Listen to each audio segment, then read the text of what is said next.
Welcome to Your Creative Journey Live. I am Kevin Gregg. We've got Paul Carganillo around there somewhere. He's doing some stuff. Hi.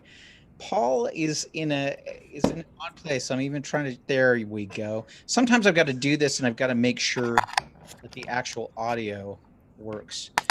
Hey everybody, welcome. Thank you for joining us tonight. We've got RC Ormond with us. RC, say hi to all the people on YouTube's. Hi, all the people on YouTube's. Wow, look at these guys. Now you'll notice, and Paul will talk with us in just a second.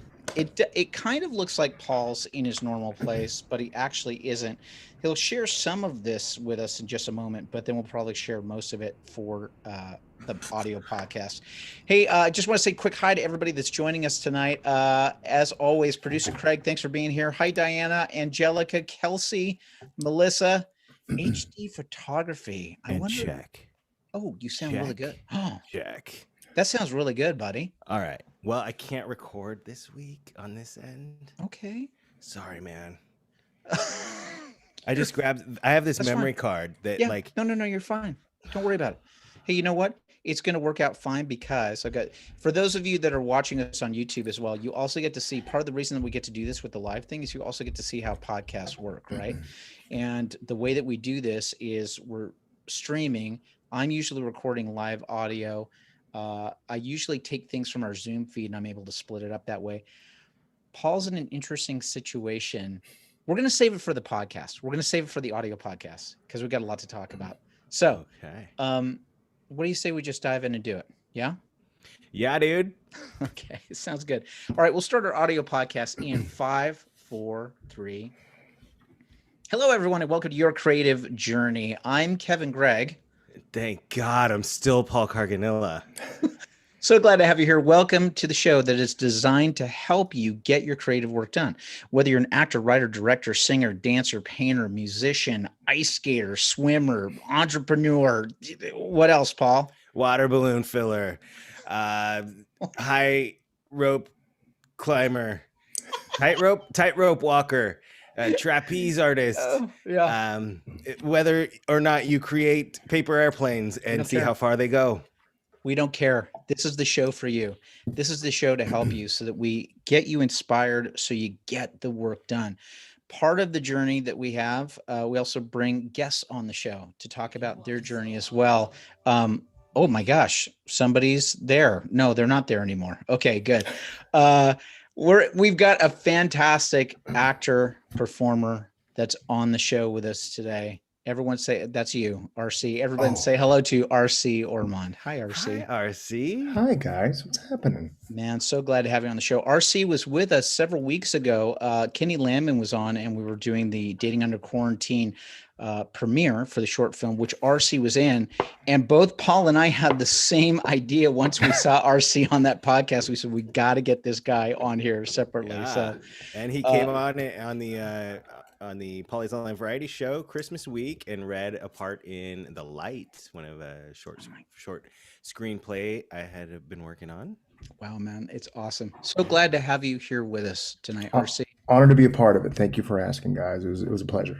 Right on, man. Well, we're going to dive in as we do at the beginning of every show to find out what's going on with all of us. RC, please feel free to improvise as we talk along. Paul Carganilla has had a very, very interesting week. RC, we were talking about it a little bit before. Paul, first of all, what's the best thing that's going on your week? And I guess you get to also talk about some of the other challenges that you're dealing with too, man. What's up? Well, I mean, the best thing is just, the outpouring of love and support from everybody out there. Just being reminded that you're not alone. And if anytime you need anything, you've got just a ton of people who are willing to step up and help out. It's just amazing. And it's a gift. It's a gift that we can never put a value on. And it's just incredible. Thank you all so much for everything this week. So yeah, I got word over the weekend that several coworkers that work in my section. We have a very secluded like section of this building, and we've been fine throughout the COVID. Nobody's gotten it. But over the weekend, I found out that several of my coworkers that work in the same area as me had tested positive. And so Monday morning, I was feeling fine. It was just yesterday. But before I went back into work, I wanted to get tested. And, since it's a law enforcement agency, we were able to get rapid tests, first responders and stuff. And it was like a 15-minute rapid test. And she came out and she said, you're positive. And I was just like, what are you talking about? And she just hands me the papers and she's like, give this to your employer. But like, it was the weirdest thing. Like, and then after that, I started to feel bad. So I don't know if it was just the timing of it. Obviously it was just the timing of it.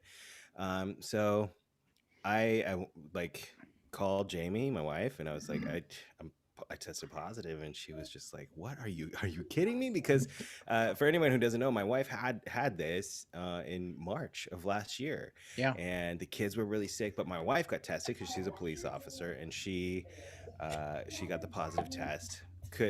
Tests were not available back then, so the kids didn't get tested. I didn't get tested, but I took care of everybody for that whole like month that we were quarantined. I just assumed I had it, and I was just one of the asymptomatic lucky ones. So I called Jamie and I said I tested positive, and she was like, "Oh my gosh." Well, come straight home and we'll figure it out.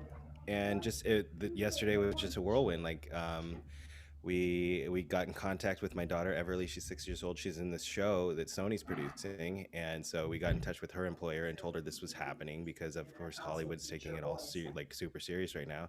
Right. And their production company was like, okay, great, we'll call you back. So the like COVID coordinator supervisor for the production called Jamie and was like, we want to get Paul out of the house. We'll put him up in a hotel. And then we're going to send a crew over to fog bomb and like disinfect your entire house. And then we're going to test you and Everly every day. So thankfully, Everly and Jamie have tested negative yesterday and today, and they'll test in the morning. But it's just been crazy. Dude. And I've been settling into like camping mode. And like, I'm always just like, oh my God, I'm so lonely. But I realize there's like so many people on the tips of my fingers, like, hi, just waiting to say hi or whatever. So, I mean, it's a crappy situation, but it could certainly be a lot worse.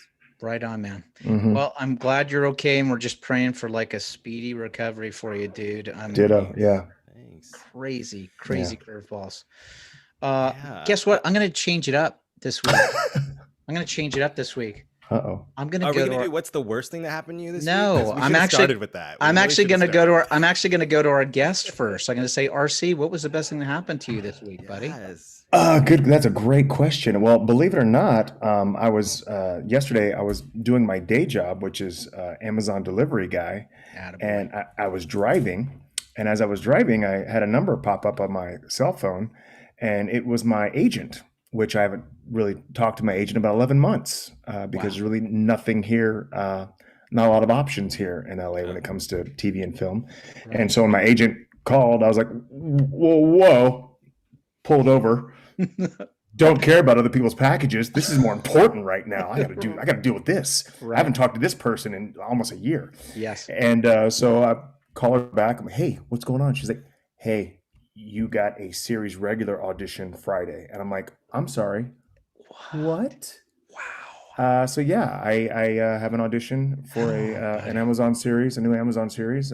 Oddly enough, I was working anyways. I was like, is this a sign? Yeah, they said we figured it'd be just easy with the W-2s and stuff. Yeah. There wouldn't be any. Yeah, it's kind of like when, like back in the day, RC, you and I did a Disney commercial together. It was for Verizon, and we were pirates. Was it Verizon? It was Disney Verizon commercial. Yes, it was a Verizon Disney commercial. They were working together, and I remember. Good memory, but Paul. we were like, we work at Disney, and we're getting an audition for a Verizon Disney commercial, and boom. But cool. You this Amazon. It's an Amazon Prime series. Yes, it's a Prime series, which it's my first series regular, my first series regular audition. So I'm pretty excited about it, pretty stoked about it. So we'll see how it goes. Good for you, buddy. what a huge blessing, especially, and we're going to get into that in a minute, man, like that Yeah. hard work ethic that you have, because you and I talked about it about a week or so before on the show. So we're going to get into that in just a minute. I can't wait. I will just tell you, speaking of that, I will just tell you this, probably the best thing that happened to me this week is I'm really grateful that I'm learning boundaries and buffers, especially when it comes to work.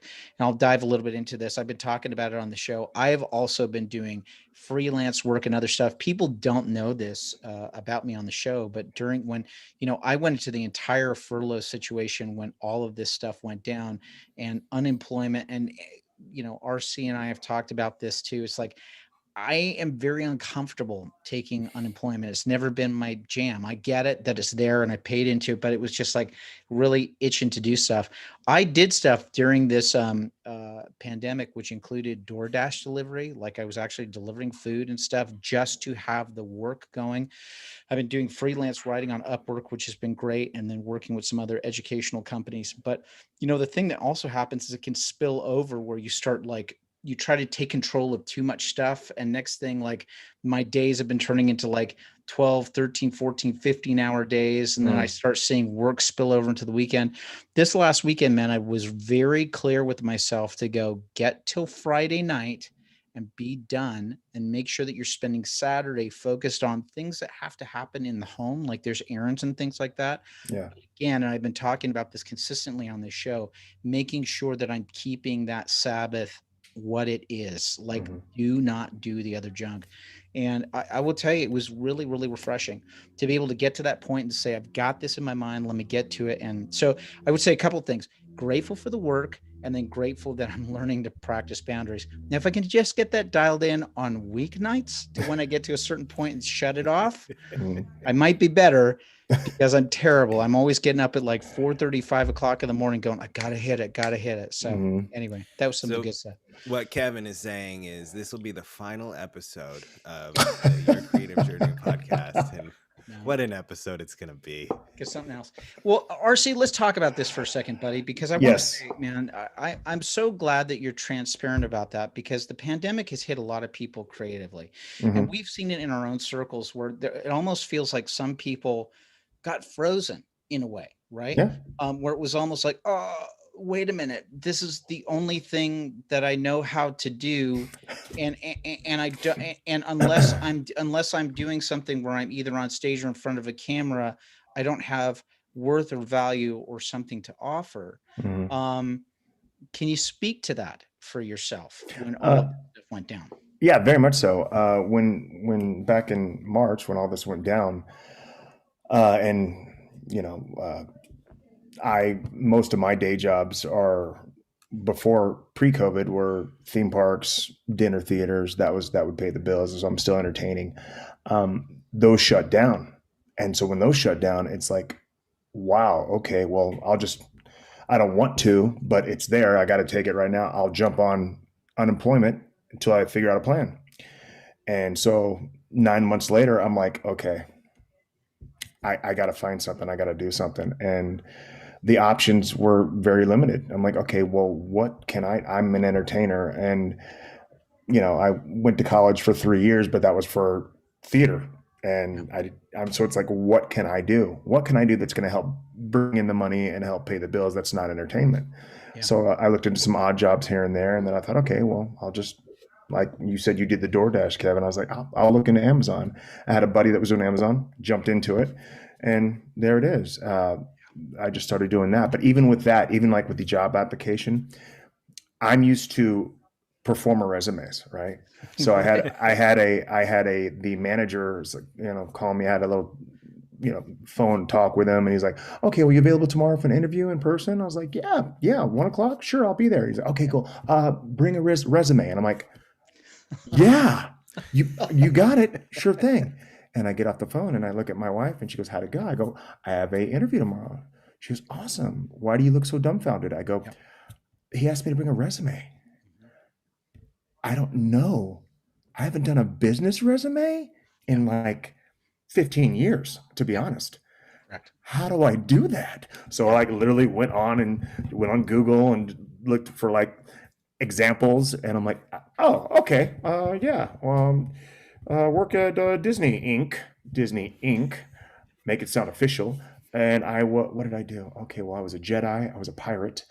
How can I make that sound official? Yeah. Team leader. That's it, right? It's that. Yeah. It's weird how, like, especially in entertainment stuff, because I was dealing with this over a number of years, right? Mhm. You get into a mindset.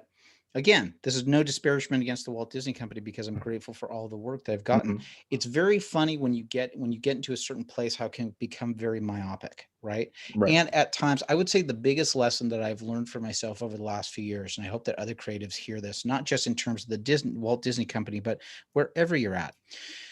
Sometimes when you're at a place and that you serve value and that you're bringing that at on a regular, consistent basis, um, this is going to sound meaner than it is, but sometimes Awesome. people just like you right where you are, because it's just like, hey, you know what? Great, the stuff's getting done, everything's happening, you're making my job easier. Great, you know. And I had run into this where, you know, you try to start looking for different avenues or stuff like that, and I would try to do it at first with inside the company, and the first answers you kind of got, except from a few people, like, no, you're fine, you're great right where you are, right? And so you don't educate yourself or take a look into those other things. But when you take the time and peel it back, even the small little amount that you did just for your resume, you start to realize, oh, I do have skills that are portable into other industries and that actually serve value. And it's not just, no, you're good right where you are, you just need to stay right there. It's like, no, I've got like a plethora of stuff that I can offer in different industries, you know? Yeah. Well, and you're also adding into that element of what's essential, what's not essential, and just all of that mess. I mean, just to put your head down and just go through it and just do what you need to do that's awesome, man. Good on you, Well, buddy. thank you. Super, super proud of you. Thank you, man. Thank you. And it's also the fact of like you have to you learn how to reword certain special skills, right? So it's like, okay, motivational speaker, good time manager. It's like you're trying, like, okay, yeah, I clocked in all the time on time. I'm good with that. Yeah, good time management. You know, it's making it work, right? Of course it is. Yeah, it's hard when you're in a place for a little while and then just taking a step back. Hey, let's talk about your stuff. Originally from Texas. Whereabouts in Texas? From Arlington. It's between Dallas and Fort Worth. It's in the middle. Right. Nowadays, anybody who knows, if you know sports, it's where the Dallas Cowboys play. It's where the Texas Ranger baseball team plays. It's big town now. It was smaller when I grew up there. Yeah. How did all of this start for you? Did you know that you wanted to become a performer? What started you off on this path? High school, buddies of mine bet me to audition for the school musical as a bet, and I'm like, I'll do it. What was the musical? The musical actually was Bye Bye Birdie. Wow. And I'm not a singer, by far not a singer. Were you the high school quarterback? I was not. I was a high school defensive end. I would tackle the quarterback. Yeah. I was a jock. I was the sport guy, right? Yeah. Wow. But there was something about entertainment that I loved. I loved movies as a kid. I loved action films as a kid. But some buddies of mine bet me, hey, I bet you won't. They announced over the loudspeaker, hey, auditions for the school musical this after school. And I'm like, oh, that sounds interesting. My buddy's like, hey, I bet you, $5 you won't do it. I was like, I'll totally do it. Yeah. I went, auditioned. I sang Happy Birthday as best I could. And I ended up getting Conrad Birdie, one of the lead roles in it. What? Yeah. Well, it's your suave personality and your shocking good looks. Oh, well, it definitely wasn't my dark complexion. I can tell you that because I saw the movie and I'm like, this guy's kind of like Elvis. I look nothing like Elvis, but yeah. But going through that, I did my first, musical / play, and I was like, this is fun. I think I could do something with this. Then high school and went into college, majored in theater. Wow. Yeah. So so when you did Bye Bye Birdie, were you a senior then? I was a freshman. You I were a was a freshman. freshman. I So was then a you must have freshman. so you must have continued on with Kept it up, yeah. kept it up in high school, and then your senior year, you're like, where do I want to go to college? What do I want to do? What can Mm-hmm. I Yeah. do? Well, this acting thing's kind of fun. Maybe Yep. I'll just do that, and then just kept doing it in college. But in college is when I honed in the craft, and was like, I want to do this, and I did nothing but theater. But at that point, I was like, I really want to do TV and film. Hmm. Mm-hmm. And that's what I want to do. And then I had an opportunity to come to LA my end of my junior year in college, and it was either finish your year, graduate, or take this opportunity now for a full-time job in LA. And there is nothing at all wrong with teaching. I love teachers. Sure.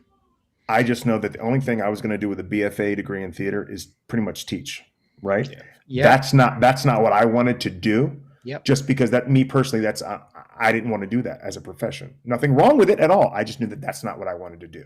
Yeah. So I jumped on the opportunity to come to LA. What was that job? Oddly enough, it was Batman stunt show at Magic Mountain. Nice. What year was that? That was 1997. Yeah. I was gonna say that was like when I was in high school. Yeah. Right. Thanks for making me feel good there, Paul. No, That's awesome. I mean, yeah, I was. sweet. Let's keep talking about that. That's great. Let's talk about that. RC, I can bump him off. Enjoy your COVID. Yeah, enjoy your hotel room. but no, and then that's how me doing that, I got involved in stunts, and I started meeting guys who were doing stunts. And prior to that, I had applied for a job at a Six Flags in Texas, right after I graduated high school, so before college, so pre-college, and I got a summer job for the summer, and as a tech. So I was a technician at a stunt show, and I befriended some of the stunt guys. And and afterwards I was like, hey, can you teach me some of the stunt stuff? It's like, I'm going to college, I'm gonna get a theater degree, but this stunt stuff looks fun, right? Yeah. By the end of the summer, there was a stunt guy there by the name of Bonsai Vitale. Bonsai Vitale. I don't know if you guys know Bonsai. I feel like I've heard that name before in the circles. Yeah, he's an old theme park guy, but he would stay after, and we would wait till everybody left the theater. Yeah. And then we would use the theater as our playground. He had me doing high falls. He had me driving the Batmobile, like stuff that if like anybody walked in, any manager, it's like, not only are you fired, we're pretty sure we're going to sue you too. Yeah. Wow. And then the following year, I auditioned for the show and I got it. Wow. Yeah. Holy smokes, man. Yeah. Now listen, I mean, obviously, did you ever have this moment? I mean, like, was there any of the stunt stuff that like legitimately scared you at any point or no? Yes, there was some stuff that I'm like, okay, that's not for me. And at that point I was learning, okay, you can still be involved in stunts, but you don't have to be a full-time stunt guy that'll, do everything. I knew, okay, I'm not a big fan of heights, even though I did high falls. So there's a certain limit I can do. Not a fan of fire. Don't care to do any, big car wrecks or stuff. So I knew my limits, Wow. Yeah. I literally did. First of all, I've got to shout this out. Hunter Ackerman's on here. Yes. He camped with Bonsai at Burning Man his first year. So that's how I guess that would make sense, right? Yeah, Bonsai's a big Burning Man guy. At least he was. Yeah. Okay. Look at that. Yeah. And thanks, producer Craig's put a link to his stuff there too. You can look Bonsai up on IMDb. He's awesome. Bonsai actually started a stunt school. Did he really? He started a stunt school, and it's a pretty thorough 2-week program that he just everywhere from full body burns to high falls to it's pretty intense. I lasted 1 day at the wagon camp at Knott's Berry Farm. I had done like the Dakota Dance show, and you know how it is over there. Like they just went, "Oh yeah, you'll be great. Come on over." And I did it for like 1 day. You were in the show. You did the show. I did training for 1 day.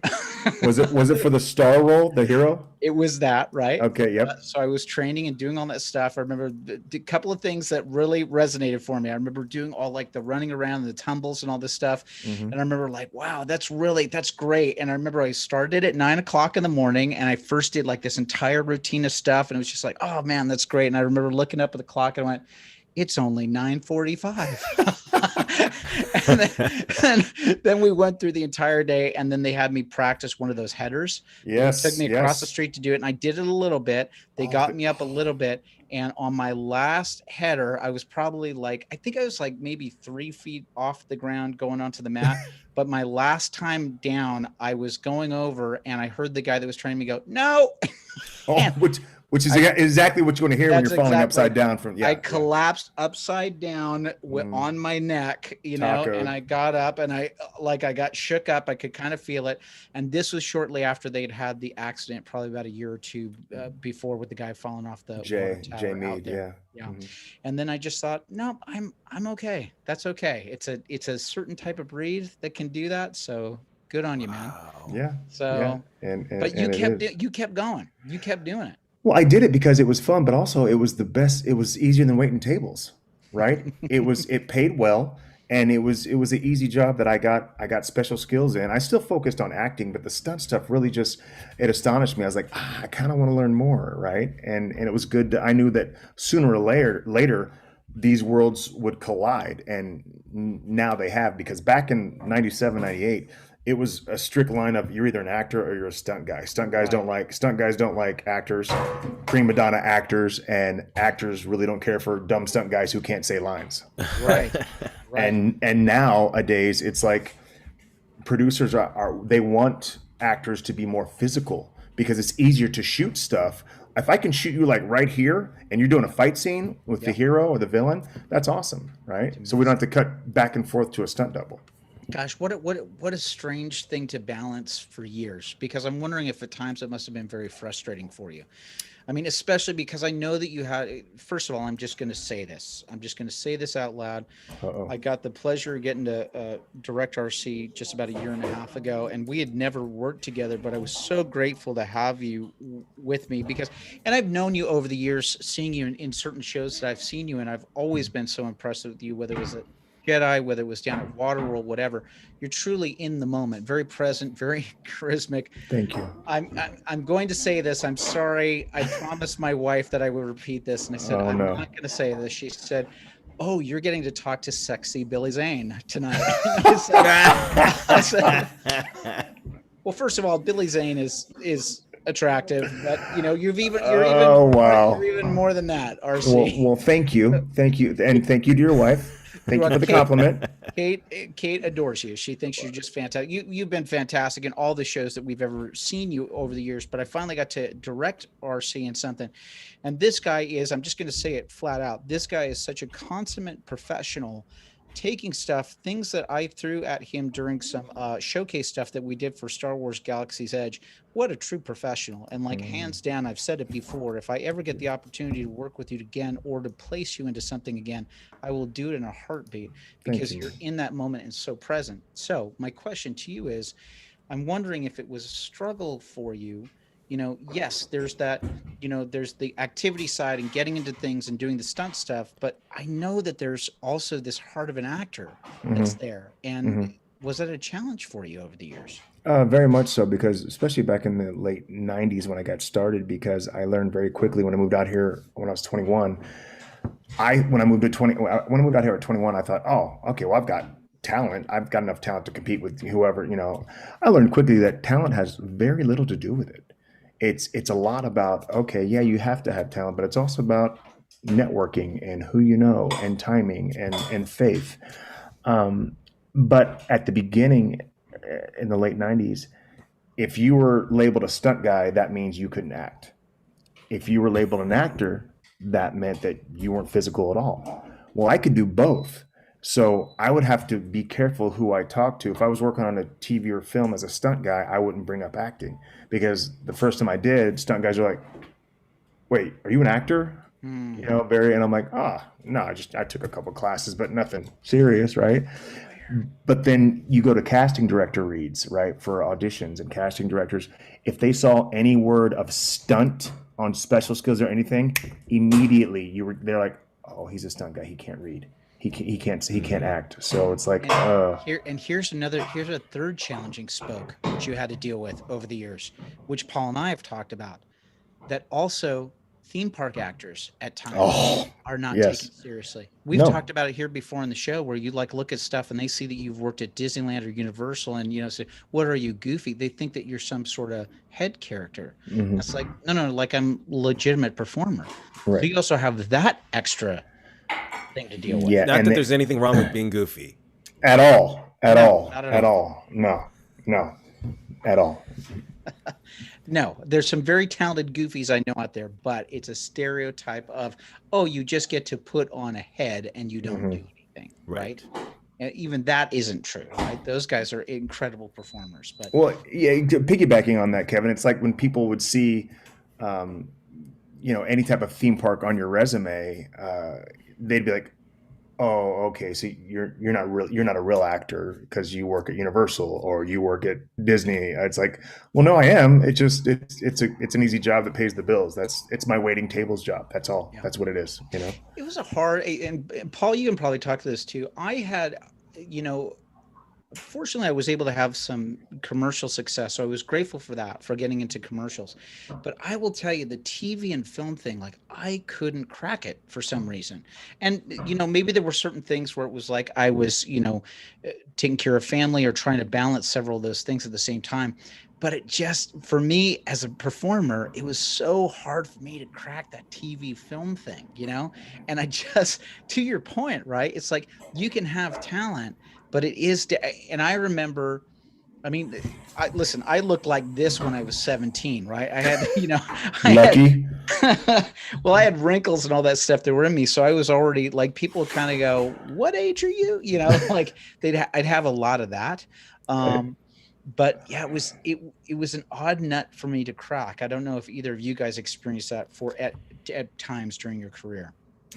And then even if you get an opportunity and you get a foot in a door, it's so hard to just keep it rolling. So many things have to like go right for you, and you try different angles. You try, like, you know, I tried extra work to be noticed and get into stuff for like a year, and then, you know, at one point I got a role as like a featured role in a pilot directed by Stephen Gaghan, like who wrote one of my favorite movies. Nice. And like he called me on set, he called me his young Benicio, and I was like, oh my God, this is it. Like, this is it for me. And then that pilot doesn't get picked up and it doesn't lead to anything. So, I mean, so much of it is luck. So much of it is who you know. But it's also, you know, just having the skills and being prepared for the moment that it comes and that it hits.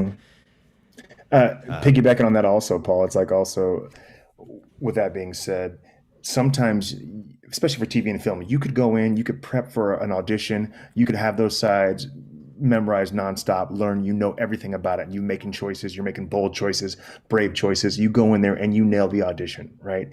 And maybe the casting director is not really, they're paying attention, but they're not expressing how, well, you're like, I just killed that. You know what? I'm good. You could walk out killing an audition, and then you don't get it. And then as performers, we wonder, oh, shoot, I should have said it like this, or man, I should have done this. When technically it could be out of our hands. It's nothing to do with it. Either we're too tall, not enough hair, too much hair, too dark, too light. He's taller than the heroine. He's shorter than her. It's something that's so out of your hands. Yes. And it took me the longest time, especially here in LA, to say, you know what? Go in and do the best audition you can. Correct. Don't worry about, don't do this to get the job. If you get the job, it's bonus, right? Yep. Go in and just kick butt on this audition. Just nail it. And if you leave that room satisfied, it doesn't matter, because you've done the best of your ability, you know? And that's hard. It took me a long time to do that, though. It's so that, because you know what? It messes up the process for you. When you start going there thinking, what is it do they want? Do they need all that stuff? Instead of showing up and saying, you know what? I'm showing up as the best version of myself, putting in the best amount of work. And I always think of it this way. Hey, I'm walking into this audition with a gold brick, right? Like, I've got this gold to offer you. I'm going to show you how I would solve this problem that you're dealing with. And hopefully, you know, if the problem solving works and somebody says, oh my gosh, that's exactly the person I need, perfect. Right. If not, that's okay. I've still got my gold bar and I get to take it somewhere else. Yeah. But it has to be a version of playfulness.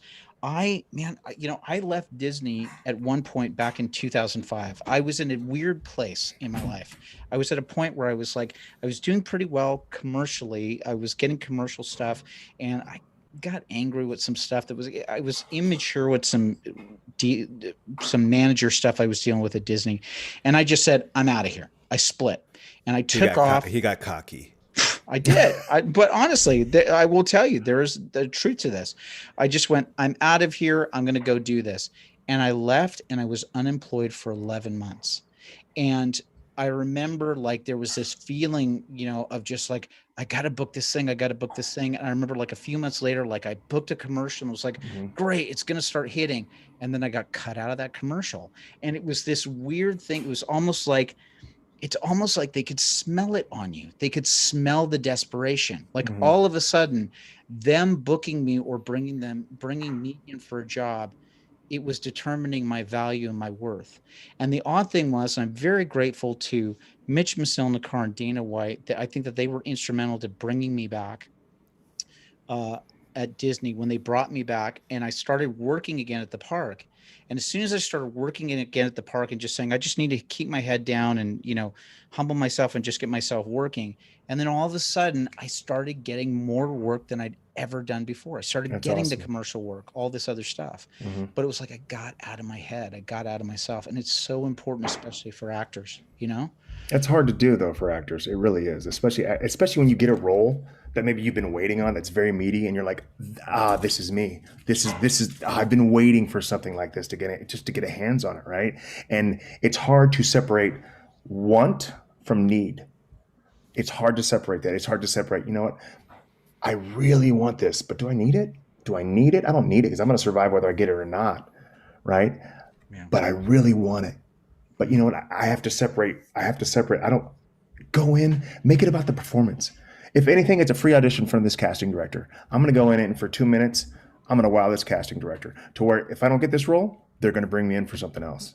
Yeah. That's the goal. If you can get back in the door, even if you're not right for this, they're like, I like this guy. There's something about this guy. I'm going to bring him back in because maybe he's better for this, What's the thing that keeps pressing you forward, keeps moving you forward with this? Because I'm sure that I know it. I mean, we all hit it creatively at some point where we just have these moments where we go, what am I doing? Oh yeah. Yeah. Have you had those moments? What has gotten you through that? What is your drive for yourself? I would say, like, they ask you in acting and performance or in life in general, like everybody has what's your why? Why do you do this? I started off doing this as a passion because I felt like I was good at it and I knew nothing else. There's nothing else I could do. Like I felt like this is the one thing in the world that I know I'm good at. And I don't mean this arrogantly, I mean it confidently. And that's a fine line to walk, and people have to learn how to walk that line. Is you can walk into a room confident without being arrogant. So I had to realize that within this acting, my why is my passion, right? And for me personally, I feel like God put a passion in my heart, and that was performance. And it thrives, right? And when I first got in the game, it was all about, I got to win an Oscar one day, or I got to be a series regular on this, or I got to be the $20 million movie actor. Like now it's completely different. Now it's like, you know what? I just want to do what I love doing, which is acting, performing, do it to where I make enough money supporting my family, and my family supports me back, And right now my why is my family. Yeah. And it's also the fact of, I've been doing this for so long, I don't know anything else. Yeah. So I'm going to keep pushing the drive until I get to a point to where I'm content with who I am and what I'm doing, and so that's kind of the goal for me. Let's go ahead, Paul, please. I was just going to say, RC is very, very wise, and so many people in the chat are just like, oh my God, I needed this episode today. RC is like Yoda, Cell says. But it's so true. Like RC, we've worked together a handful of times, but every time that we did, I learned so much from you. I have a memory that sticks out, and there are two things I think about, or two things always remind me of you. One is copy, And if we can tell that story later, that would be great. Can we tell it? Can we tell it now? Can we tell it? Wait, are you talking about the copy that story? Yeah. Did I tell you that story, Paul? Oh yeah. The Belushi story. The Belushi story? Oh my gosh. Okay, I can tell a clean version of that story. Yes. Okay. Continue. Sorry. We'll get to that. But so I mentioned earlier that RC and I did this Disney commercial together, and it was so surreal because what happened was we booked this Verizon Disney commercial, and it was 5 of us from who were pirates in the Disneyland park got to be pirates in a Verizon Disneyland commercial, right, which was so cool. And so one of the days we were shooting at, what's the name of that lagoon where they shoot everything at in Malibu? Oh yeah, we were it was off the coast. Off the coast. Was it Zuma? Yeah, Zuma? Just north of Zuma, south of Point Magoo. Yeah. Anyway, it's called like Dolphin Cove or something like that. Anyway. Yes, I think that's it. Yeah. They transformed this beach into like an island, like a pirate island. And on this project were Oscar winners. Like the costumer was an Oscar winner for Frida. The makeup people were Oscar winners for something else. And then like the DP was Janusz Kaminski, Steven Spielberg's go-to guy. Yeah. And so anyway, they chose 2 of the 5 of us to be like the lead actors, lead pirates in this. And it was all based on look, really. And so our first day was there on set, and then our second day, which was super surreal, was back in the park. Like we were breaking in the Golden Horseshoe where we're used to working, but we're filming this Verizon commercial. And like, so we're on the Columbia, and they've got this huge setup with fog and like pyro. And like the 2 leads were down in front of the camera on land, like getting their close up, and the rest of us were up on the like silhouettes on the Columbia. And I was just like looking down there like, oh man, like how did just because like they got chosen because of the way they look in their costume. And RC comes over and he pats me on the back and he's like, how's it going? And I said, it's good. I'd rather be down there. And RC said, yeah, but what you are doing today is going to prepare you for how you do when you're down, when that's you. Or that's not exactly what it was, but it was, he just looks at me and he says, what you're doing today is preparing you better for when that is you. Yes. And I was just like, dude, he was Yoda like 10 years ago when this happened, and he's still just spitting the wisdom. But that is something that I've carried with me since then. And it's so true. Like when the spotlight's not on you, when you're not the chosen one, like you can still learn so much and just soak so much out of any experience that will make you better when it is you. The wisdom of RC Ormond. Well, and kind of again, I'm love piggybacks. I'm going to piggyback on that.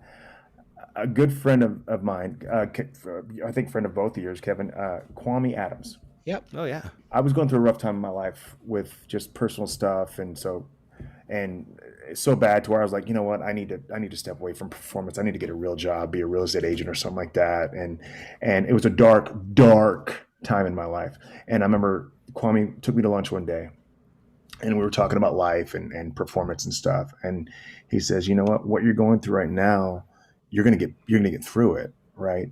But don't let go of the gifts you've been given.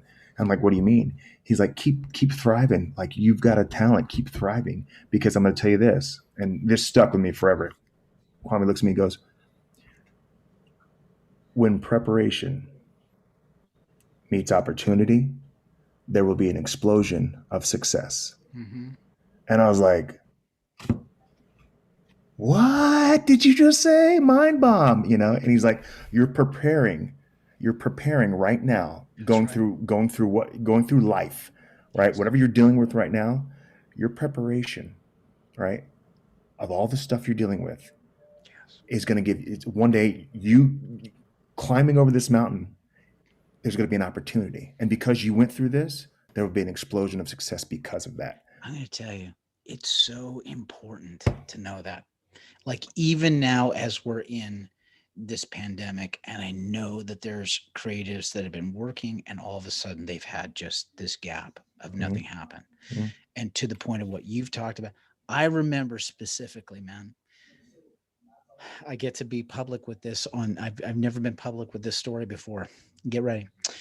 So when I left Disney as an active performer, I was at the top of my game, but I knew that I had to do a change. And it was I was so blessed with the send off and everything that I had. Again, I'm going to peel back the layers of this. I talked about it briefly on the episode the other week. When I had to leave everything behind, because the way that the structure was at Walt Disney, it was like, you can't keep your benefits, you can't keep your status, you can't keep everything. If you're going to try to go to whatever that next level is with us, you have to leave all of it.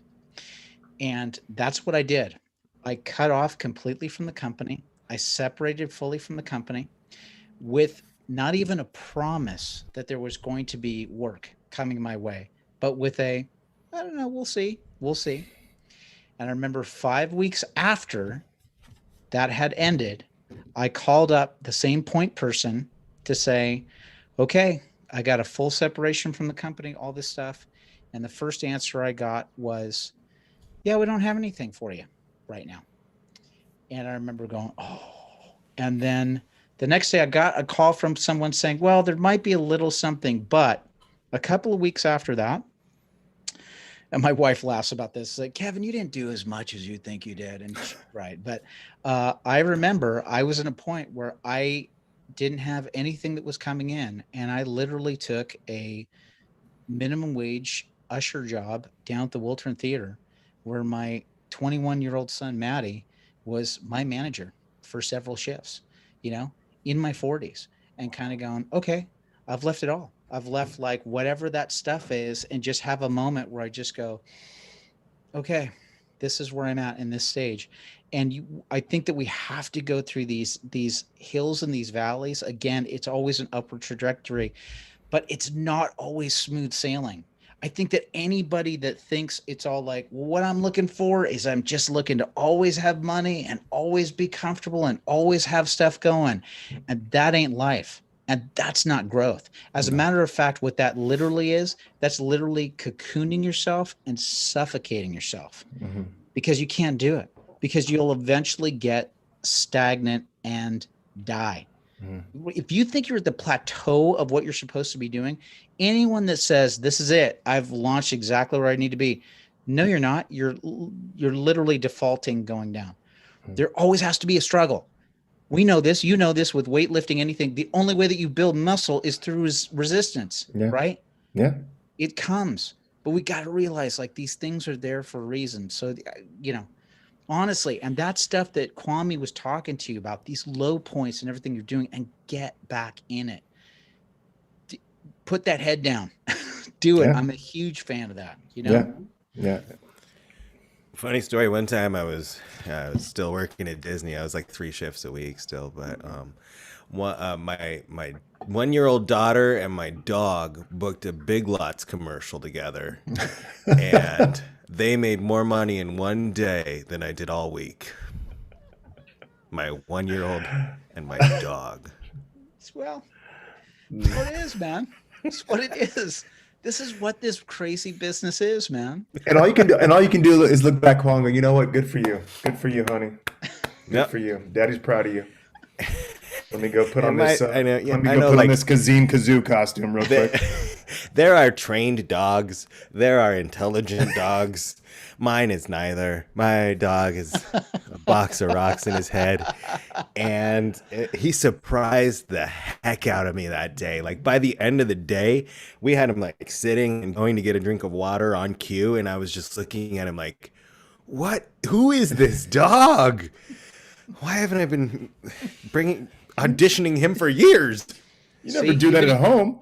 Even your dog, even your dog rose to the challenge, Paul. That's true. He has no idea what's going on. He's like, whatever. He just wants more doggy treats. That's why he's doing this. He's doing this for Alpo. RC, when you think about it, I'm going to put you on the spot with this. Here we go.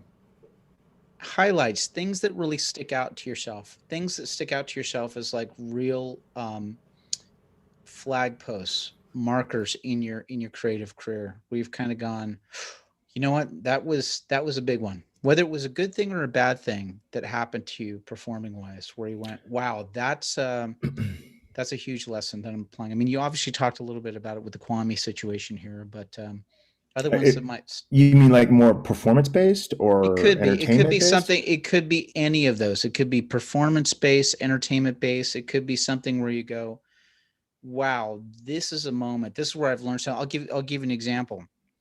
I remember being on a commercial shoot years ago, and I was dealing with a South African director who was, he was a monster. He was a monster. And he was like, he wasn't communicating his stuff. You know, he sort of had the broken Afrikaans, you know, while he was trying to communicate, and he was having a hard morning, and the easiest person to take it out on was the actor. Right. And so I remember stuff like, you can't perform. What is wrong with you? What is he doing? You know, like all of this crazy stuff. And I remember just collapsing. I remember I looked up in the sky at one point in between a take. I was outside of a bank and I just saw a bird fly in the air. And I thought, I wish I was that bird right now. I wish I could go as far away from here as possible. But I remember during the lunch break, I had a moment because we were going to move inside and do close-ups. And I thought, you got to get it together. This has nothing to do with you. This has everything to do with him. And obviously there's miscommunication, whatever he's doing, and you need to internalize this and figure out how to do it. And we came in for close-ups, and it was very thoughtful, thought performance coming in for close-ups. And I remember the director saying, well, it looks like Kevin learned how to act during lunch. This is like horrific, right? So that for me is one of those moments of like going, that is something where it could have gone completely off the rails, and I could have like walked off set or gotten fired, but I didn't. But it's one of those moments of going, slow down, put it in perspective and go. So that's an example of that. Now, it could be a great thing or a bad thing, but stuff that you remember over the years. Can I give you two real quick? You may give me two real slow. I don't care. I'm gonna give you like both ends of the spectrum. Okay. We'll start at the high of highs first. Yes. And then we'll go to the low of lows, which is my James Belushi story. Right. Okay, great. Look at this. That's what we'll do. So the highs of highs. So I was working for a company doing motion capture work. Right. Getting the suits with all the balls on it. Right. And okay. So it was basically this company who basically would hire motion capture actors to come in, and we would do a scene that they would make up. Like one of the main scenes we would do is 2 astronauts on Mars. And so when producers, the company would have producers come in to say, hey, look, you want to film here? Look what we have to offer. In fact, check this out. They'd put the Oculus goggles on. We'd be in the mocap suits, and they'd be surrounded, and they'd be on Mars, right? And then they'd see us as astronauts, and we'd walk past them, very surreal. Well, one day my buddy and I, we get a call to come in, and like, hey, we have a very special client coming in today. We want you here 2 hours early. We're like, okay. So we come in. Right, we do our normal thing. We do a little Mars scene, and they have all the motion capture and sensors on this set and stuff, so you can walk up and down and act like you're on Mars. Well, we're there, get there 2 hours early, and then they're like, "Okay, hey, the client's here." And we're like, "Hey, can you tell us?" Like, "No, we can't tell you. Just you'll know who it is when they get here." So the client shows up, and there's this big entourage, and there's like 20 people walk in, and we're like, "Okay, who? What production company? Who is this?" Right? And my buddy's like, I don't know. So we're stretching. And then all of a sudden, Steven Spielberg walks through the door. And I'm like, dude, it's Spielberg. And he's like, what? I go, look, it's Spielberg. He's like, oh, no way. Now, what he was shopping for at the time, we didn't know, but now he was shopping for a motion capture house to do a Ready Player One. Right. So he comes in, he's looking at everything, and they're talking to him about the space and in the space and what you can do. And he's like, oh, can I have something to make it look like the camera? He's like, yeah. He's like, what if and he puts the Oculus on. He's like, oh, this is cool. He's like, okay, what if I want it to be nighttime? They go, nighttime. Oh, that's cool. Awesome. Okay, what if I want the sun over here? Oh, that's cool. Okay, great. So he takes the Oculus off. He goes, well, actually, we have 2 actors here. Would you like to see them do we have a scene if you want to check it out? And he's like, oh, no, we don't need to see it. We're fine. And he goes, oh, wait, these 2 guys right here? And me and the other guy are standing there. He's like, oh, well, since they're here, yeah, let's see it. So it's our time to shine, a little 2-minute scene, right? It's all improv, right? Astronauts on Mars. And so he goes, oh, but can I put the Oculus on and be in the scene with them? And so they're like, yeah, you're Steven Spielberg. You can do whatever you want. Yes. So he puts the Oculus on and he walks with us. So we do our scene. And the whole time Spielberg's like over my shoulder. And he sees me as an astronaut, right? We do some funny dialogue. And then you hear him go, that's funny. Right. And inside I'm like, yes, I just made Spielberg laugh. That's awesome. Right. And so afterwards we finish the scene. He walks up to us and he reaches out his hand. He goes, hey, that was fun. Thank you so much. And he shakes our hand. He walks off and then they go off and they talk business.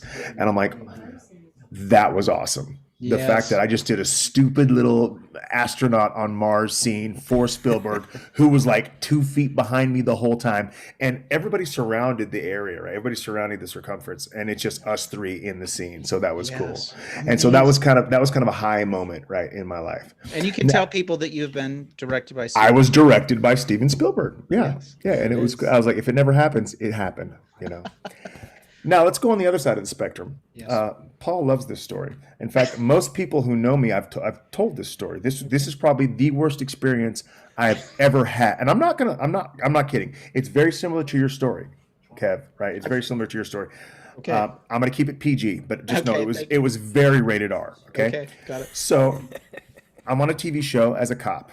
And at the time was a TV show that Mr. Jim Belushi was the star of. Okay. Got it. And so in the scene, I play a cop, and Belushi plays a lawyer, and his client has a gun, and the cops are breaking down his house, and he's like, I can't help you if you have a gun. Get rid of the gun. Get rid of the gun. We're about to bust down the door. We bust down the door. We come in, guns blazing, and then we have a warrant for that. We have a warrant for that gun. He has a license. It's okay. And then we arrest him, right? Yeah. So we do a little rehearsal of the scene, us coming in, blah, blah, blah, blah. And then now I'm showing up on the set just thinking, okay, well, Belushi's the head guy. But at the time, the casting director told me, hey, on set, Belushi's, he's an alpha. So just kind of stay out of his way. I was like, yeah, no problem. You got it. I'm just going to do my stuff and it's fine. So we do a rehearsal of the scene and hands to the ground. Okay, wait. Okay, I know him. Let him up, right? Because he's a defense attorney. Got the kid. We arrest the kid. So we started the rehearsal. We do the scene. There's grips, lighting area. There's people in the area, but they're lighting it, but we're still doing the rehearsal. We go through it, and he goes, we do the scene. We do a rehearsal. Then Belushi speaks up. The director kind of stays back, and Belushi speaks up. And the director steps in, and then Belushi goes, no, hold on. He goes, okay, you guys ever done a ride-along before? Like a ride-along with real cops? Like, no, never done that. He's okay, you're not going to come in guns blazing, yelling at me, because if I have a gun, I'm just going to shoot you. And I'm like, you know what? I think I've seen enough episode Cops to know that cops yell at people with guns. So I'm pretty sure you're wrong on that. But okay, I'm not going to say anything. It's your show, sure, whatever you want. And I'm like, oh, okay, yes, sir. He goes, okay, cool. So when you come in here, that's good. Check the bathroom. All right, that was good. All right, so just make sure you do that and don't yell so much, okay? Because you got it. And I go, yes, sir. Copy that. And he goes, whoa, what'd you say? And I go, yeah, I got it. He goes, no, that's not what you said. What'd you say? I said, copy that. He goes, yeah. Why'd you say that? I go, I'm just saying that I understand what you're saying. He goes, yeah, but why'd you say copy that? I go, I'm just agreeing with you. That's all. Just yes, basically. He goes, okay, don't say copy that. That's grip talk. So you can say yes, or it's okay, or I got it. I'm thinking he's joking. Okay. So he goes, so don't say copy that. That's grip talk. Just come in and just say yes or okay or yes, sir, or I got it. He's like, understand? So because I think he's joking, I say, oh, no. Oh, yes. I say, yes, sir. Copy that. Everybody in the room starts laughing. Everybody's laughing. I'm thinking he's joking. He stops and he throws an F-bomb at me and he goes, no, you say yeah. Then he gets in my face and he says, you say yes, sir, or okay, or yes, but don't say copy that. You hear me? Now I know he's serious. And I'm like, whoa. In my head, I'm like, whoa, this guy's serious. And I'm like, sure thing. And so he's good. Let's light the scene. So he takes off. We shoot that scene. Cut 12 hours later, we have another scene where we pull them in the house, we put them in the car. And I have a scene with Belushi. 12 hours has gone by, okay? Belushi comes back to me and goes, hey, you, let's rehearse our scene. And I have dialogue with him. And I'm like, okay. So we're rehearsing the scene. And in the scene, I got kind of a joke to him. You know, I say, hey, Moretti, what do you call a defense lawyer holding a gun? He goes, what? He goes, justifiable homicide. He goes, hilarious. I say, it won't be next time, right? So I say it, and then he goes, yeah, hey, don't set up the punchline like that. Don't set it up. Just say the words. He's directing me, and I'm like, okay, whatever, okay. Yeah. He's like, all right, so when the scene starts, just say it like this. You got it? Now, remember, this was 12 hours earlier. Remember what happened 12 hours earlier? Yeah. Right? So he says, hey, just say it like this, okay? And I go, yeah, copy that. As soon as I say that, it's like, I wish I didn't say that. We're on set. There's about 50 people on set watching this rehearsal. As soon as I say that, I'm kind of like, oh no. I'm about to say, hey, I'm sorry, man. That's just what I say. Nothing. I wasn't, He stops and he screams. He goes, can we get an F-bomb actor over here? This guy is at F-bomb grip. And he yells it. The whole set stops. I look at him, and now at this point, Kevin, I'm now upset. Yes. I'm furious. Yes. Because I'm looking at him and I'm looking at all these people. Literally, everybody stopped what they were doing to see what was going to happen. Yep. I'm looking at all these people, and now I don't care who he is, because I'll respect you until you disrespect me. That's you disrespect me, then we have a problem. Yep. So I look at him and I get in his face and I go, are we done with this rehearsal? And he goes, yes. I say, good. I'm going to be over there by my trailer. When we're ready to shoot, please just let me know. Kevin, I walk over to the backside of that trailer and I start punching the trailer. I am livid. It takes a lot to get me there, but he got me there. Okay. So I'm livid. So now I know I got to focus. I got to do the scene with this guy. Right. So we shoot his stuff first. Then we turn around and get my POV. Right. His POV on me. So he starts directing me in the scene. I say the line. He goes, no, don't say it like that. Say it like this. And I'm doing takes. And I'm like, okay. I say it again. He's like, no, don't say it like that. Say it like this.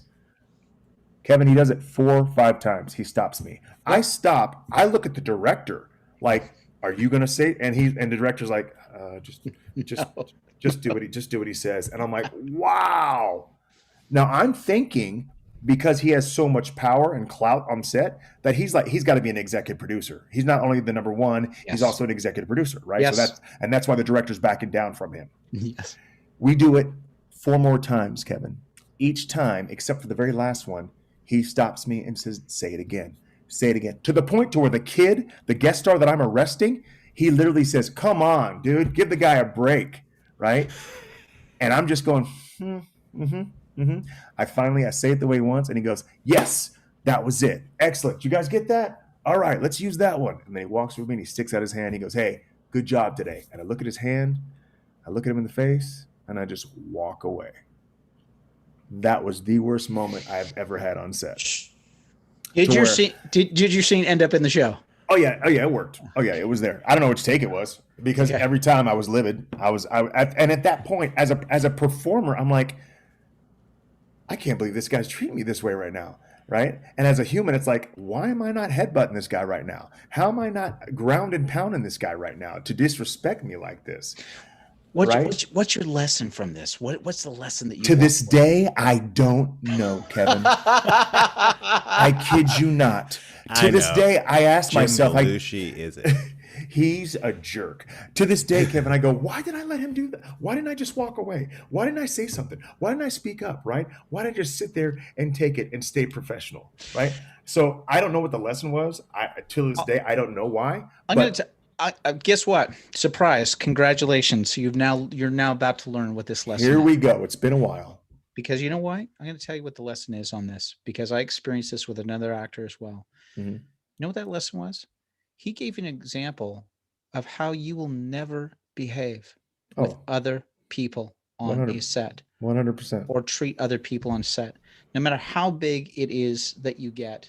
No matter, you know what I mean? And especially on TV shows, because you're right. That directors are usually hired hands on television shows. Exactly.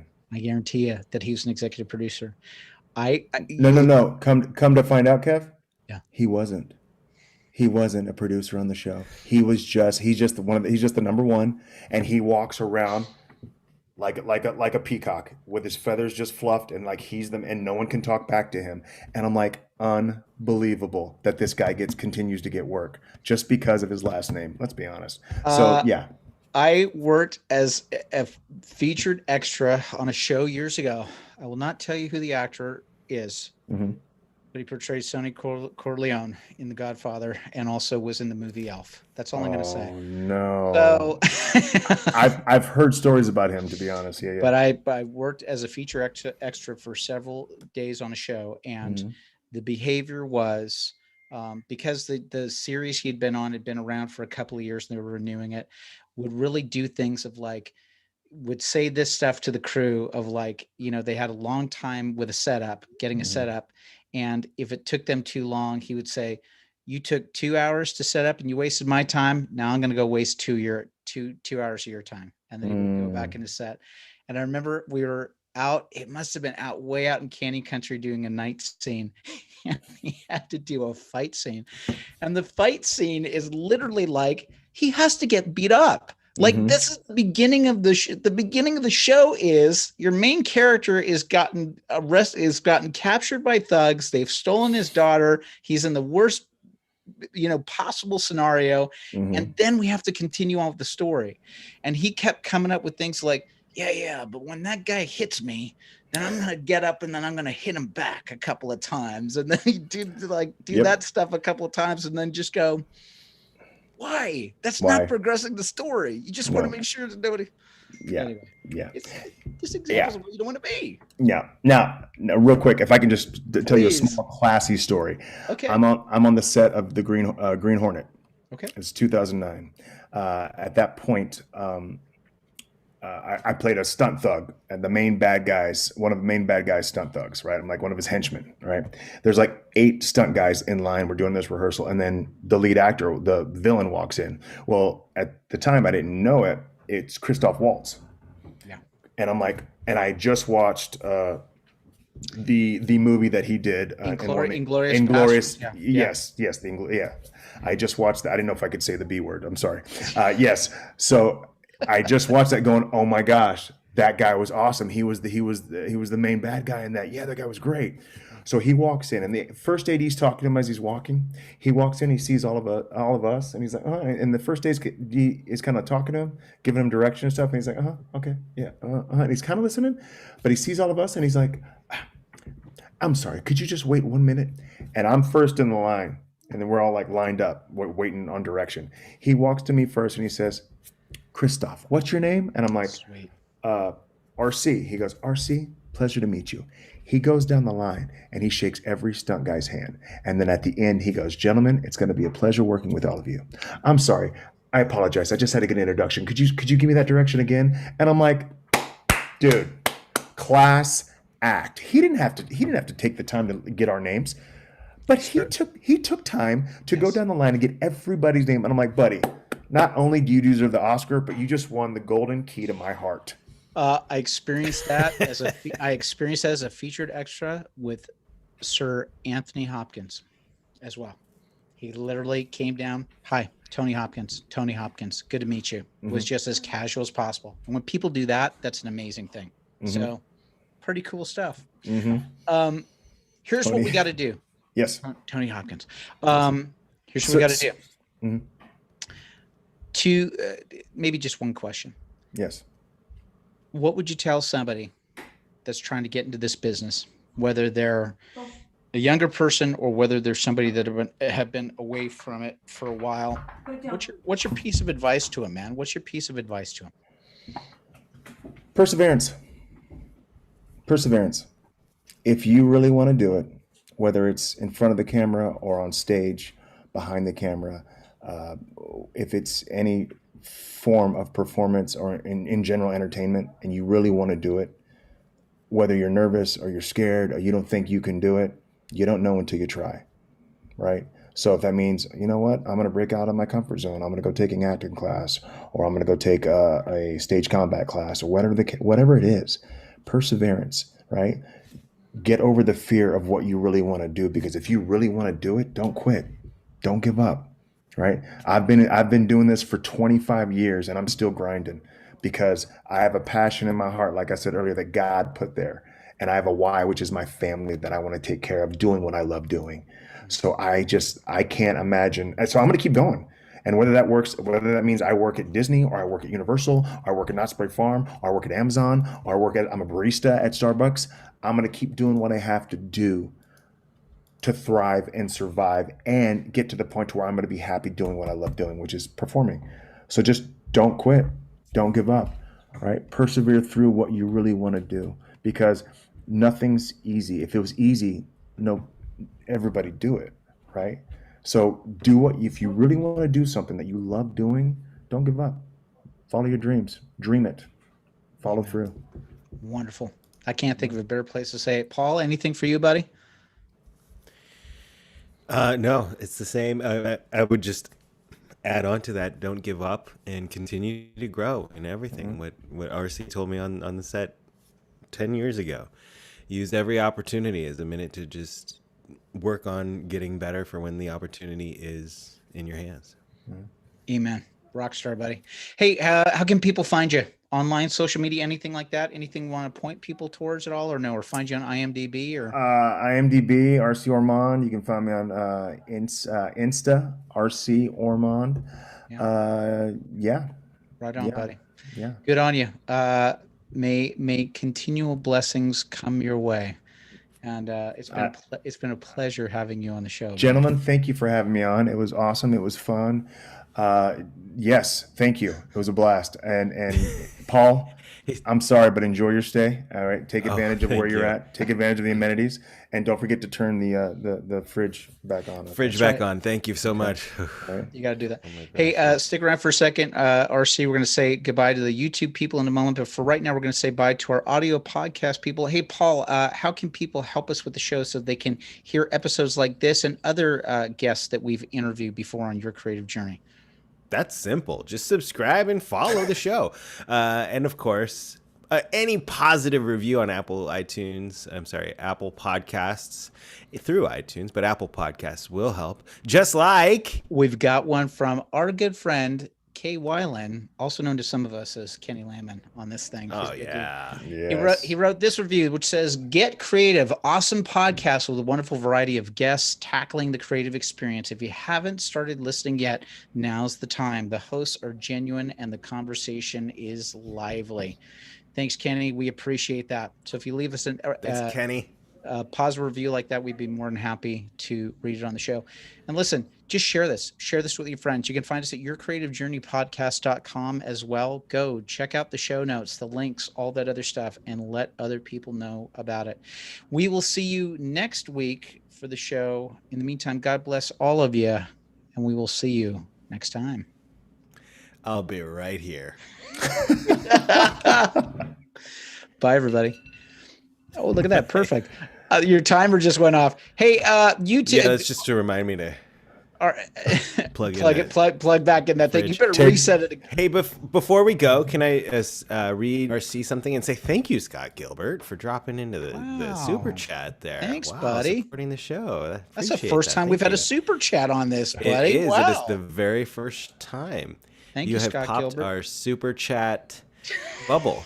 Thank you. RC, I wanted to read You're this. welcome. I wanted to read this to you because our friend Matthew King from Capture the Shot Photography, who is a big fan of the show, he wanted me to share this with you when you were on our Christmas show for the light, but we didn't have an opportunity. He wanted to say RC was a host at the Pirate Show when Carter, you know, the little boy who died of cancer. I think he was like 4. Oh, anyway, Carter and his parents were in the Halloween costume contest dressed as the Toy Story family. RC made some cool jokes about Jamie, who was dressed as Jessie, being pregnant, and Tim being Woody. Carter was Buzz Lightyear. They won the contest hands down, and the family still talks about that to this day. It was one of the highlights of Carter's short life. Amazing, man. Huge. Share that with Good stuff. Thank you for sharing that, because I had no idea, and it's those type of stories as we know what we do, right? Our live performances, you never know whose life you're going to touch like that. And something that was so simple to me because I'm just doing my job, touch somebody so amazing like that. And that's good to hear. So thank you for that. Thank you for sharing that. You just never know. I mean, that was definitely something that kept me going out at the park because you wouldn't know. There was a time where I got sort of jaded out there, but then there was time. I remember one of the highlights I had was once we had a kid that was up there with pretty severe. It was spina bifida, but he also had some other degenerative stuff. And I remember we brought him up for like a laughing stock show, and he just had like the time of his life. And it was a moment of just like going, yeah, man, this is not about me and my junk.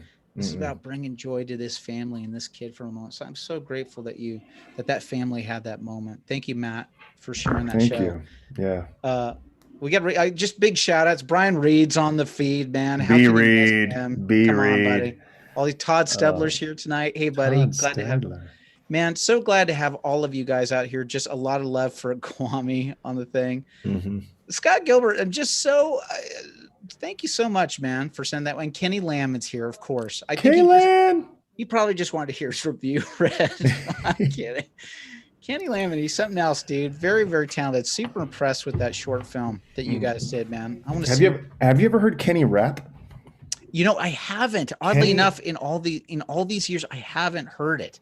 Dude, Kenny had an album out, right? And I have a copy of it, and it's real. This was years when I first met him. He was giving out these copies. I'm like, oh, this cat's from New York, Bodega, right? Welcome to the Bodega. And I listened to it. I'm like, dude, this guy's really, really good, right? Lo and behold, he would go to Disney and do other cool stuff. And I'm like, multi-talented, this cat. And so I've always kept in touch with Kenny, and I gotta. He's one of those friends that like you don't talk to all the time, but when you talk to, it was just like you talked to him yesterday, you know? Yeah, Kenny's a great guy, very talented.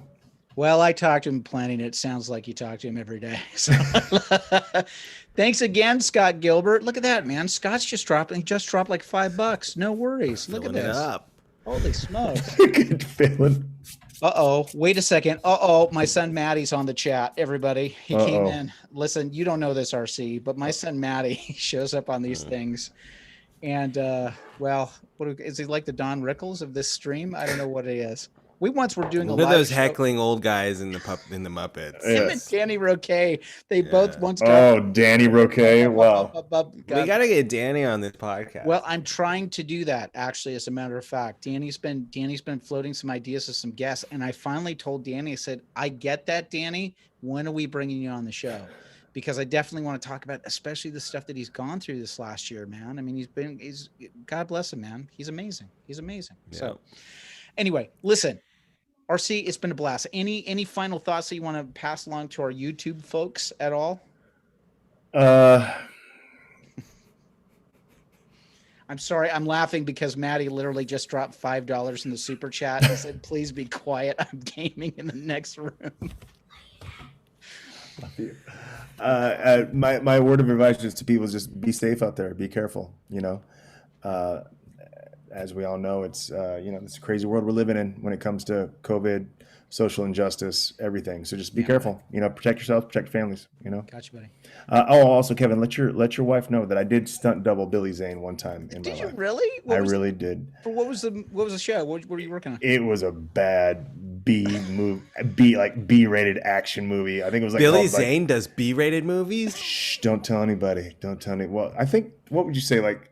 Titanic was his highest. Would you say Titanic was his highest? Did that. What was the one he did with Nicole Kidman where he played the bad guy in that one? They were on a boat. Producer Craig, if you can find that for us, Sam Neill, Nicole Kidman, Billy Zane. If you can find that one for us, that'd be awesome. He'll be on it. A Quiet Calm. Something like that. Something like that. Yeah. It's coming. Yeah, so you worked on this B movie with him and Dead Calm. Thank you, Brian. Dead Calm. Thank you. Calm, thank you. For the longest time, I had people say, "Hey, you kind of look like Billy Zane." And then this one time, I get called to double. I'm like, "Awesome! I'm gonna get a chance to meet Billy Zane. I've never seen him in person. I want to see what he looks like in person. Like, am I as tall as him? Like how much do I look like him? Right?" I show up on set. I get in on my wardrobe of what he's wearing, and I gotta do this fight scene. And I'm thinking, "Oh, sweet, he's gonna be on set." I get on set and he's not there, and I was like, hey, is Billy going to do this first? And then I just, like, we cut to me doing like certain insert shots. And he's like, oh, Billy actually shot his stuff this morning. And then he left. He's gone. And I'm like, oh, that's awesome. No, that's cool. That's great. That's cool. Yeah. Oh, So I doubled him and never got a chance to meet him. I'm sorry, man. It's Well, okay. my It's wife, okay. my wife will be very glad to hear that. And we do have to You share. were in Transformers too, right? I was in Wait, who Transformers. were you in I doubled. You doubled one of the leads in that. Amari Nolasco. He's the Latin actor in it, and I've doubled him on a couple things from that. Quick story about him. Amari Nolasco. Okay, I double him on Transformers, and then I'm doing my Jedi show. Like, this is months after I've done Transformers, like maybe 6 months later. Yeah, he was cool. We talked on set and stuff, but didn't get numbers. Yeah. So I'm at Jedi and I'm doing the show, right? And then all of a sudden I hear this, oh, hey, puppy, hey, puppy. It's like, and he's up there with his kid and like his wife or girlfriend at the time, right? And I see him, but I'm trying to stay in character and I'm like, hello. Right? And so he's thinking like I don't remember him, and he's like, no, Transformers, hey, oh yeah, Transformers. And I'm like, boss is strong in that one. Yes. So we go on with the show, right? And I'm like, oh man, I want to go say hi to Mari. We're down in the dressing room, in the green room down there. He walks down. He's like, hey, wait, RC is me. I'm like, Amari, yeah, I know it's you. What's up, buddy? How are you? You can't be down here. He's like, oh, it's fine. It's fine. Give me a hug. And he gives me a hug. And everybody's like, He just followed you down there? dude, he just followed me down there. He just, Under Tomorrowland? under Tomorrowland, right? He just followed me down there and he finds the green room. And I'm like, oh my, everybody's like, that's the guy from Transformers. Oh my gosh, that's the guy. I'm like, hey, buddy, I said, come here, let me walk you up. Like, I'm trying to walk him back out. And he's like, no, I'm here with my kid. This is great, man. I didn't know you did this. This is great. Look at you, Jedi. I was like, wow. I will tell you, I'm gonna have to call it out for people that haven't seen it. RC has got, and I hope it's still up on YouTube, but it's like the most famous, honest one of those Jedi shows with that little girl that wants to bow down. Bows to I've Vader. not see it. It's and RC was so spot on. I mean, that thing's been seen like millions of times, but it's a girl that went viral. That's a Jimmy, girl who, Jimmy Kimmel showed it on his show. Yeah. If you have not seen it, guys, after you're done with this, go look it up on YouTube. It's like a little girl turns to the dark side, and you'll see RC in it. And he was just so brilliant in that show, so good in that moment. There's that one, and there's the other one with the little kid just going like pinata party on the stormtroopers, just nonstop. Whoa, friendly fire, just whacking, just hitting everything. So you'll see both of those. Yeah. Good stuff, man. Awesome. I do have to make one final comment on the thread. Somebody asked Maddie what game he was playing next door, and Maddie ended up saying the game is called Undermining My Father's Creative Goals. And then Scott Gilbert paid $5 more to say, please be quiet for Maddie Craig. Okay. And then, thanks, Kim Cannon. Kim Cannon gave us $5. I worked with Kim Cannon. What is this, guys? What is going on here? Hold on a second. Wow. See, this is what happens like when you don't give off like the needy vibes. I know. I think that everyone watching just covered your online hosting fees for the month. That's pretty much it, man. Thank God Almighty. Oh. Thank you. Anyway, hey, listen, RC, it's been a blast. And I want to say thank you to all of the people that show up here every Tuesday, man. You guys are such rock stars. Thank you, producer Craig. He literally put the link in the show notes if you want to go find the little girl that joins the dark side. It's great. RC, It has been a blast, buddy. Thank you so much, man. And thanks for having me, guys. So good on you. Just be safe out there delivering that stuff. And God willing that this will be a short period, because I know that there's fantastic things coming your way. Thank you. Thank you. Love so you, much. sexy Billy Jane. Oh, you're welcome. Work together soon. Dude, we're gonna let's go. Let's write something. Let's just make it happen. Come on. Just do it online. Don't do it until Paul gets better from COVID. That's true. No, come over tomorrow. I'm free. What hotel you at? Okay, I'm gonna end Charity Swanson. Thank you so much. There's another month covered. Guys, look at that, Kevin. You're a huge blessing. Thank you so much for that. You guys are huge. Thank you so much. Hey, we're gonna cut it off right here. YouTube folks, we'll see you next Tuesday. Just keep an eye out on social media. We'll let you know who the guest is next week. We're planning some good stuff. So God bless you. Have a great night. I'm gonna stop the stream. I'll say bye to these guys later. See